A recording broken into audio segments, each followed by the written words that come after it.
Halo, assalamualaikum warahmatullahi wabarakatuh. Kembali bersama saya Eri di sini di Sosial Media Ads Shortcut 2.0. Nah, di kesempatan kali ini saya akan membahas bagaimana sih konsep iklan FBS dan IG Ads ya. Jadi sebenarnya ada di sini nanti teman-teman akan menemukan sebuah konsep yang mungkin jarang dibahas oleh e-course sejenis ya. Jadi di sini konsepnya sedikit berbeda. Ya, jadi cara pandang saya mungkin, sudah dibahas oleh e-course lain, tetapi cara pandang saya itu berbeda tentang sebuah iklan. Oke, kita bahas saja.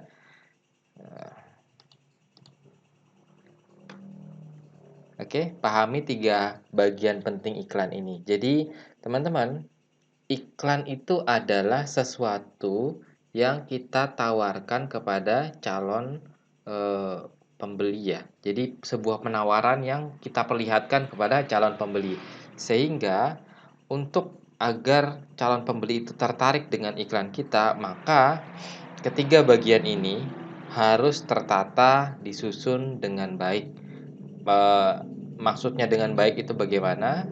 Kita akan bahas satu persatu. Kita bahas satu persatu saja.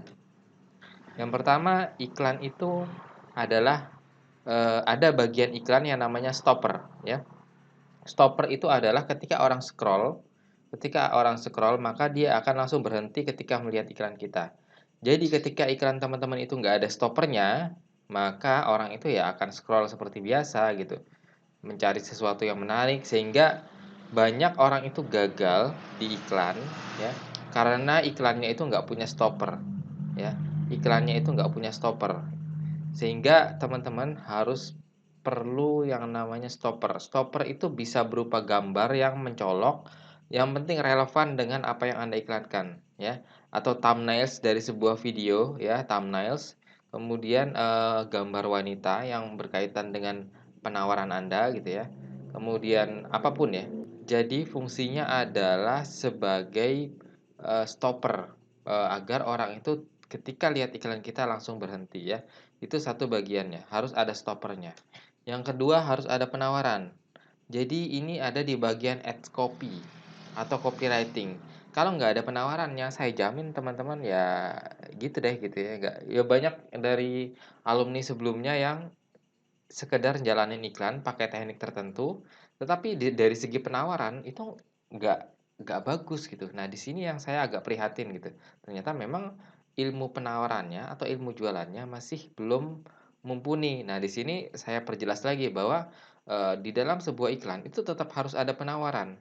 Dan di sini saya jelaskan lagi bahwa ada kadang-kadang sebuah misleading, maksudnya informasi yang sedikit kurang tepat menurut saya. Jadi, sebagian orang mungkin bilang bahwa di sosmed itu tidak boleh jualan. Padahal bukan tidak boleh jualan sebenarnya. Boleh, cuman jangan terlalu sering. Nah, iklan kita kan kita kita jualan, kita bayar. Maka kita biarkan saja algoritma bekerja, mencari orang-orang yang memang mencari produk kita atau yang tertarik terhadap produk kita. Biarkan algoritma yang bekerja. Jadi nggak perlu yang namanya pakai soft selling atau covert selling atau mungkin kalau storytelling mungkin masih bisa. Kalau yang terlalu soft itu kadang-kadang orang nggak ngerti ini apa sih yang dibicarakan gitu, ya. Jadi kadang-kadang, saya pun gitu ya pakai untuk beriklan, saya biasanya sebagian besar iklan saya menggunakan hard selling, kecuali kalau misalkan saya mau bangun branding, membangun suatu brand gitu ya, mau produk launch, mau me-launching sebuah produk baru, maka saya nggak akan langsung hard selling, saya akan edukasi dulu.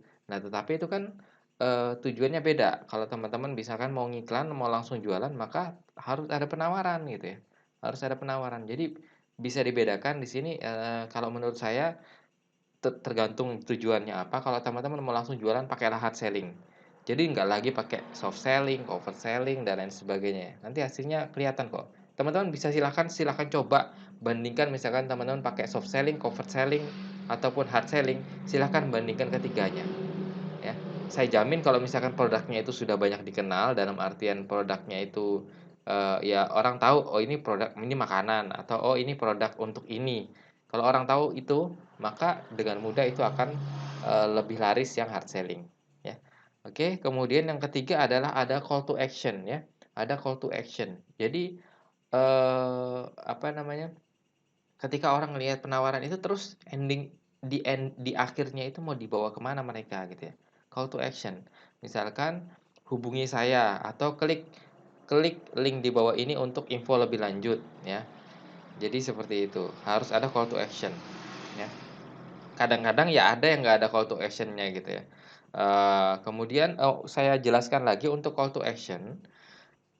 Kadang-kadang ada yang call to action-nya itu like, comment, dan share gitu ya. Itu ada. Zaman sekarang zaman ini juga masih ada, itu dulu banget itu sering banget. Like, comment, dan share sebenarnya sekarang sudah dilarang seperti itu ya.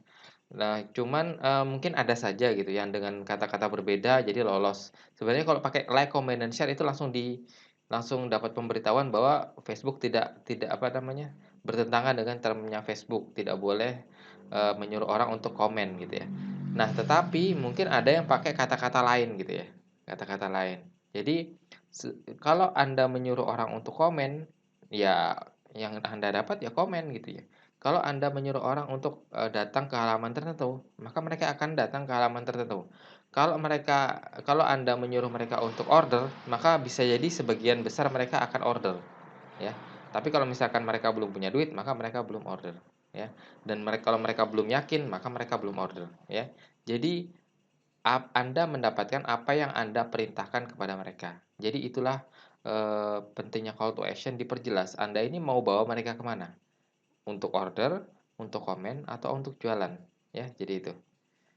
Ini contoh-contohnya, ini, beberapa yang saya ambil dari, apa namanya, dari iklan yang lalu lalang di tempat saya. Saya tutup aja, apa namanya, fanpage-nya nanti dimata-matain ya. Jadi nanti saya dikomplain sama yang punya, tapi saya tutup, mungkin teman-teman juga mendapatkan yang ini. Ya, jadi ini ada tiga tiga apa namanya, 3 bagian, yaitu penawaran, di bagian ads copy, penawaran, kemudian, apa namanya, stopper, ya. Penawaran, stopper, baru call to action. Call to action-nya apa? Ambil penawaran ini, get this offer ya. Get offer gitu ya. Nah, itu kemudian ini saya perjelas lagi, saya buka si more-nya, yaitu ini penawaran tentang, itu ya, madu lambung atau apa ini ya, Magastrol, saya nggak tahu. Ya, saya cuman ini lalu lalang di tempat saya lihat iklannya bagus, ya saya ambil gitu ya, buat contoh. Oke. Kemudian, nah ini contoh lagi dari, apa ini ya, saya nggak tahu ini. Saya lupa ini tentang apa.